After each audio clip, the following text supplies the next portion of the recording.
Hello again, I'm Tyson. Come on, I dare you to go out. I dare you, you won't do it. A triple dog dare you. Triple dog.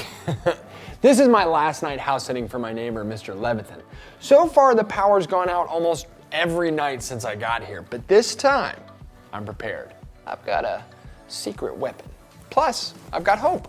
Hope is believing that something good can come out of something bad. So, go ahead, power. Go out. See what happens. Shaboom! Check that out. Bought it this afternoon at the hardware store. Most powerful flashlight on the market. But that's not all I've got. Watch and learn, folks. Watch and learn. God, it's me, Tyson. Now you can do anything, okay? I know you can do anything. So please, pretty please, turn the lights back on at Mr. Levithan's house. He lives at 452 East Grogan Street, Owensboro, Kentucky, 42301. He's got a lot of prayers coming in tonight, I guess. God, there are a lot of kids watching right now. So if you could just, show them what you can do. Show them what you can do. Why won't you answer? Maybe after today's story. It's about a guy who had doubts about Jesus. But that's not me. Nope. No doubts here. Not for this guy. Tyson never has doubts. Ever. Never had any doubts. Oh, really? Come on.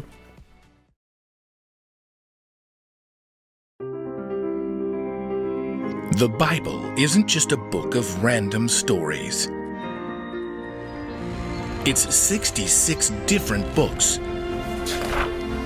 that come together to tell one story. An incredible one. About God's love for us. And now for an amazing story, inspired by the book of John. Chapter 20, verses 19 to 29. Thomas stared at his friend John in disbelief. You're joking. Would I joke about this? The stone was gone from the entrance. The tomb was empty. Though it was still early Sunday morning, Peter and John had just left the garden tomb where Jesus' body had been buried Friday evening. Now John was pacing the room where Jesus' friends were staying, while Peter just kept checking every window. Do you think we were followed? Thomas, still groggy from sleep, rubbed his eyes and tried to follow. Hold on, there were soldiers at the tomb. What about the soldiers? We didn't see anyone in the garden. I mean, except Mary.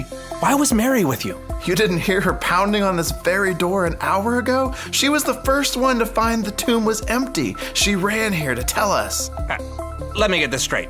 Someone shoved the huge stone out of the way, someone took Jesus' body, and the Roman soldiers just ran away.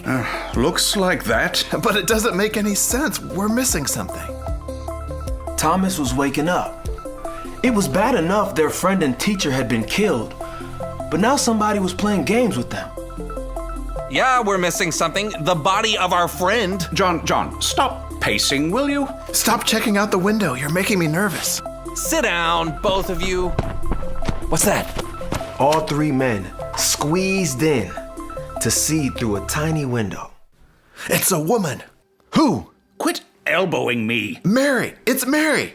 The three men dashed for the door, and Thomas threw it open as Mary arrived on the doorstep and stopped, head down as she gasped to catch her breath. Are you okay? What's wrong? They all expected to see Mary frightened or crying. But when she raised her face, she was beaming, glowing. Mary, what is it? I have seen the Lord. The three men gaped. Then they exchanged some troubled glances. Oh, it's been a rough week. You're exhausted. Maybe you saw a gardener? I know what I saw. Jesus is alive. Get some rest, then we can talk. Fine, but you'll see. Later that evening, Peter and John, along with several of Jesus' other followers, huddled together with the door locked. They were still very confused. What if the Jewish leaders turn on us next? Or the Romans. They're saying we stole Jesus' body. If we stay locked away much longer without food, we're going to starve anyway. I'll get something to eat. We'll lock the door behind you, so use the secret knock to let us know it's you. This one? Gotcha. I'm out. Thomas tried to blend in with the crowd as he bought fish and bread for his friends. He returned back as quickly as he could.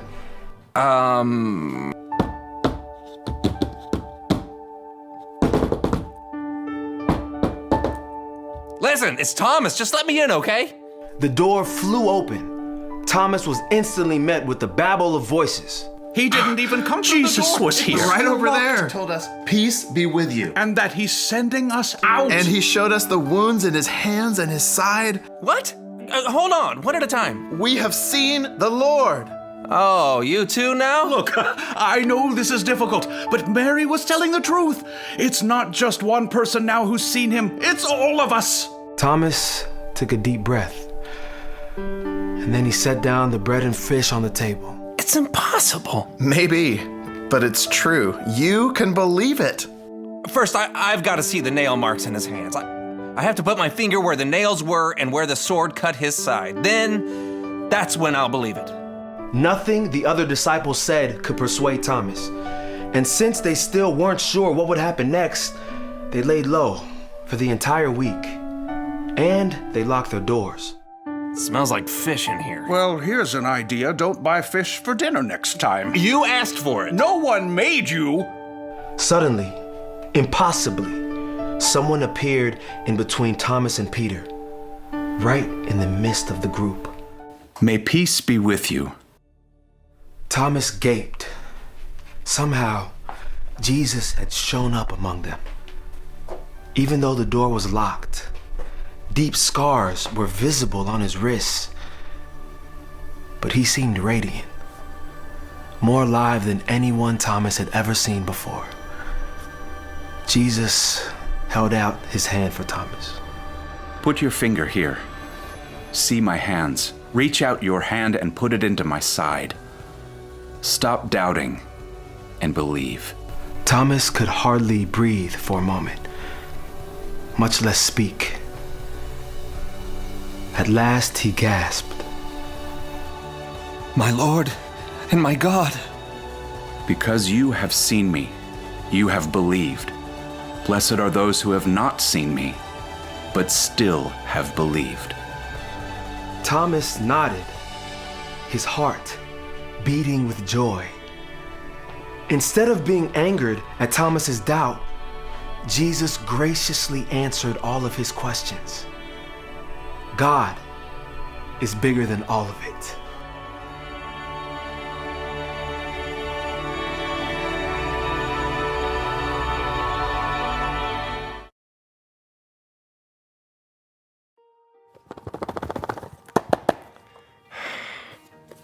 Still in the dark here, God. And I don't understand why God doesn't answer my prayers the way I want him to.